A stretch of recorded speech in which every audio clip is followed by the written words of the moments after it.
Oke anak-anak, Assalamualaikum warahmatullahi wabarakatuh. Bertemu lagi dengan Ibu di pertemuan ketiga kita ini. Semoga kalian selalu sehat selalu dan bahagia selalu. Nah, di pertemuan kita kali ini kita akan membahas tentang haid atau menstruasi. Nah, di sini sebelum kita memulai pelajaran, marilah kita sama-sama untuk berdoa agar ilmu yang kita dapatkan menjadi berkah dan kita selalu dilindungi Allah untuk menuntut ilmu. Berdoa dimulai.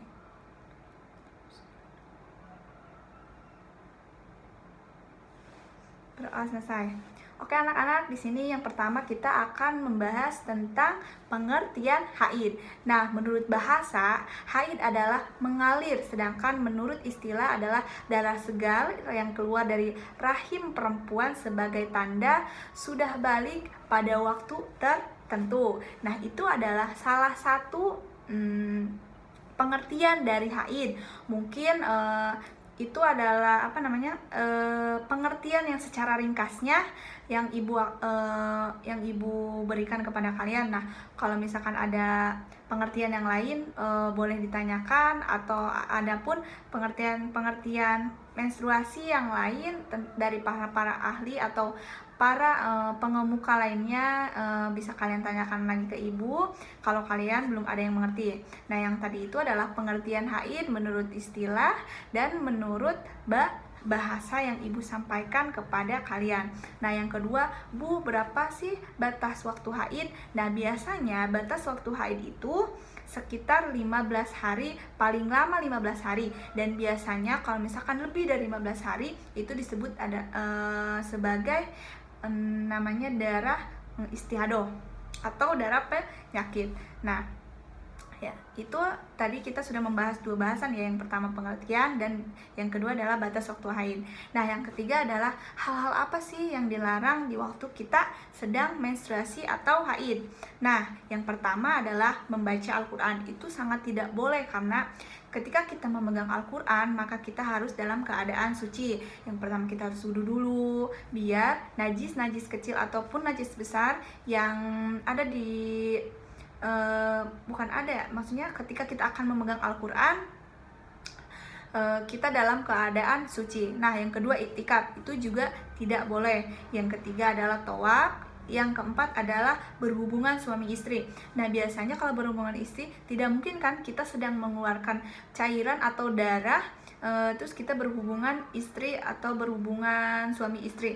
Nah, mungkin ada beberapa faktor ya, nanti yang ibu akan jelaskan mengapa berhubungan istri ini adalah salah satu hal yang dilarang ketika kita sedang haid. Nah, yang keempat, yang kelima adalah sholat.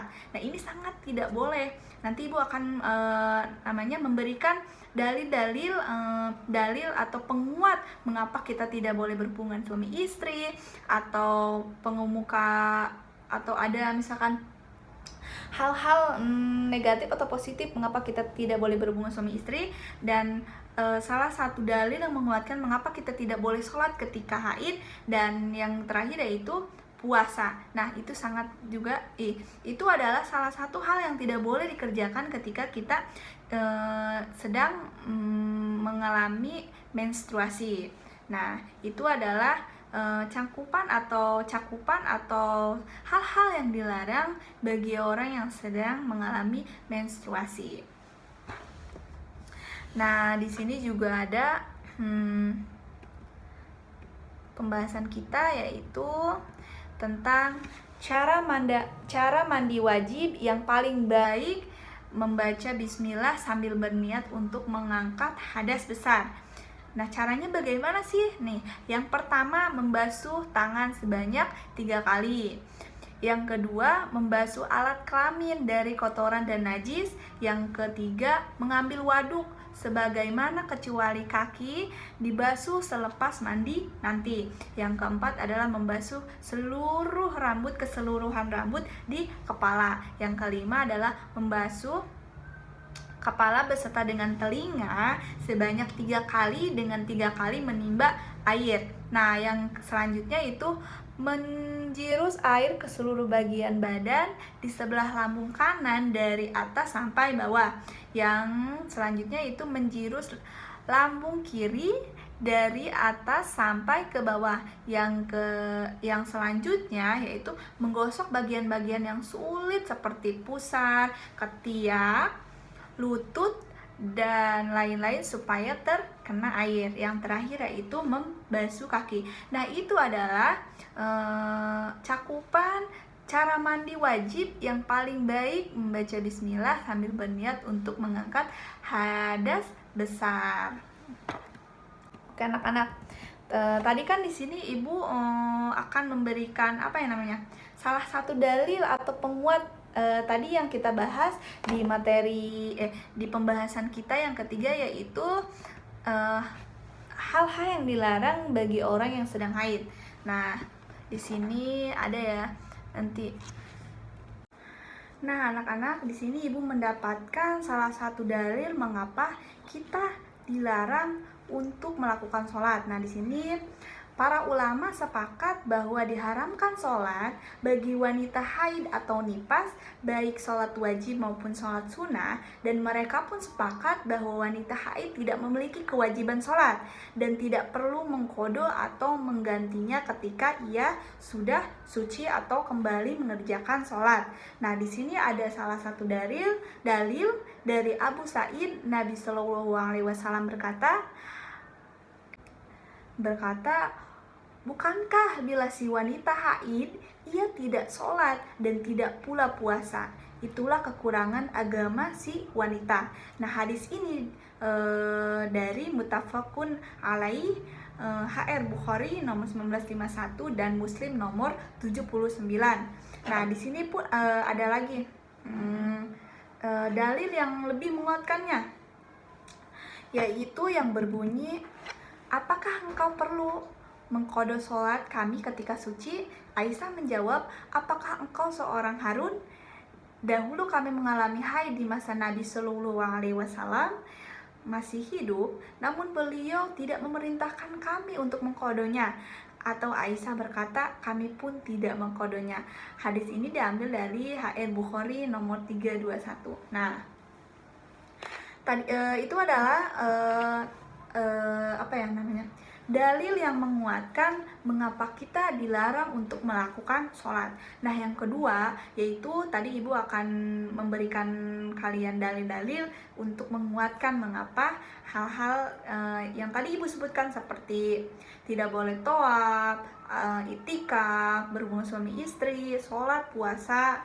Nah, di sini tadi kita sudah membahas tentang dalil yang menguatkan tentang larangan kita untuk sholat. Yang kedua itu di sini ibu akan menjelaskan tentang larangan yang kedua, yaitu puasa. Di dalam pembahasan kita di sini ibu akan membacakan artinya saja ya.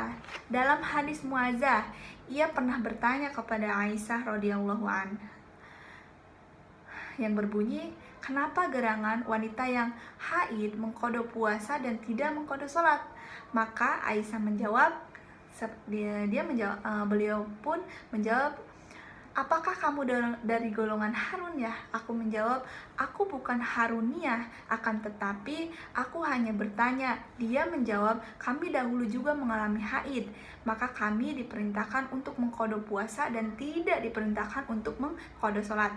Nah, hadis ini diambil dari HR Muslim berdasarkan kesepakatan para ulama pula, wanita yang dalam keadaan haid atau nifas tidak wajib puasa dan wajib mengqadha puasanya. Nah, itu adalah salah satu ayat yang bisa memperkuat atau ada alasannya mengapa kita dilarang untuk berpuasa. Untuk selanjutnya yaitu mengapa sih tadi ada di dalam larangan-larangan haid kita tidak boleh jima atau berhubungan intim. Oke anak-anak, di sini kita akan membahas lagi tentang dalil yang menguatkan tentang hal-hal yang dilarang dalam haid. Nah, langsung saja ya. Yang kita akan bahas yaitu tentang jima, hubungan intim dan kemaluan atau yang disebut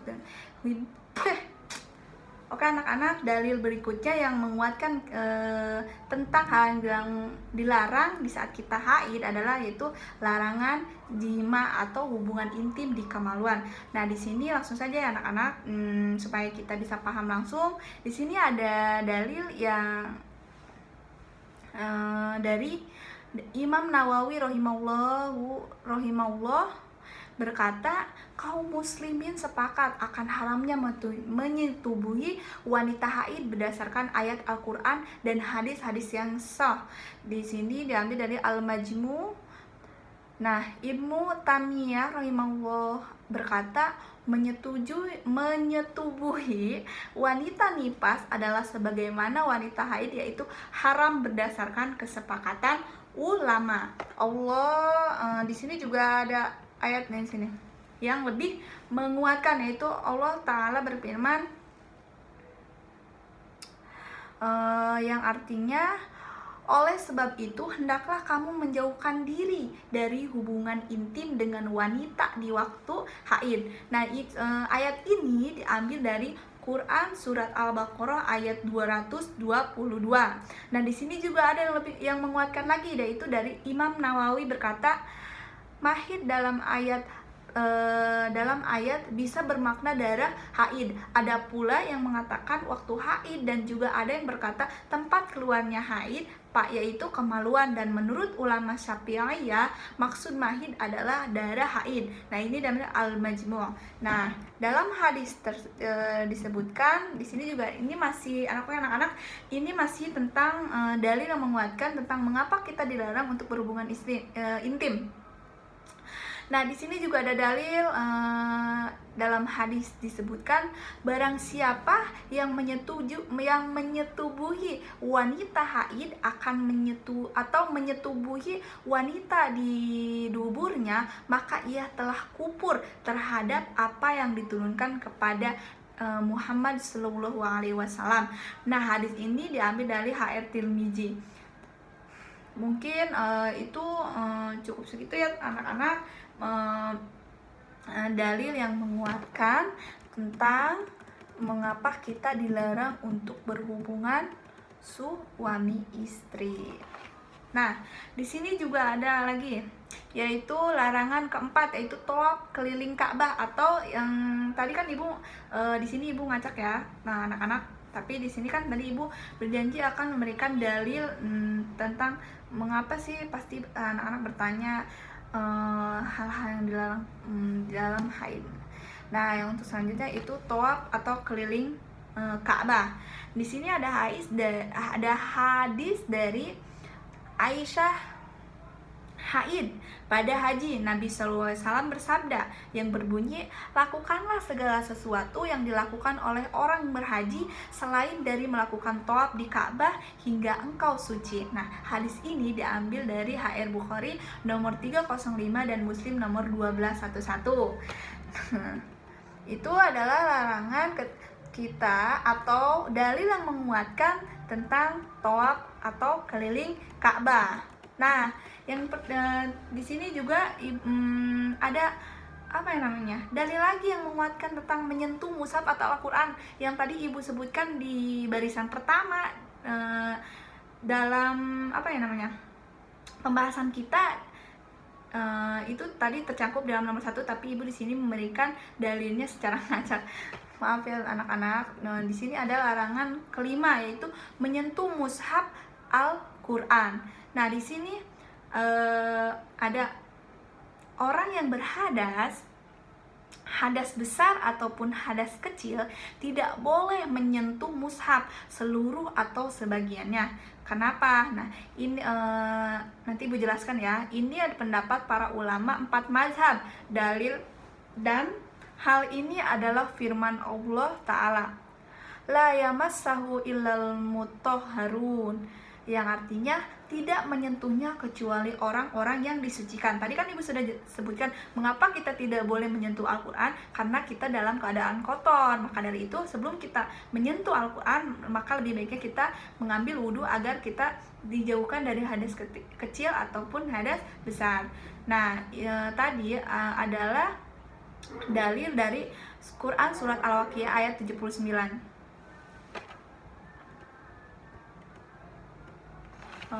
Mungkin itu saja ya teman-teman, dalil-dalil yang menguatkan kita, menguatkan tentang hal-hal yang dilarang di dalam puasa. Anak, mungkin sekian dari Ibu, kurang dan lebihnya Ibu minta maaf. Semoga kita bertemu lagi di pertemuan terakhir kita, yaitu pertemuan keempat. Ibu pamit undur diri. Wassalamualaikum warahmatullahi wabarakatuh.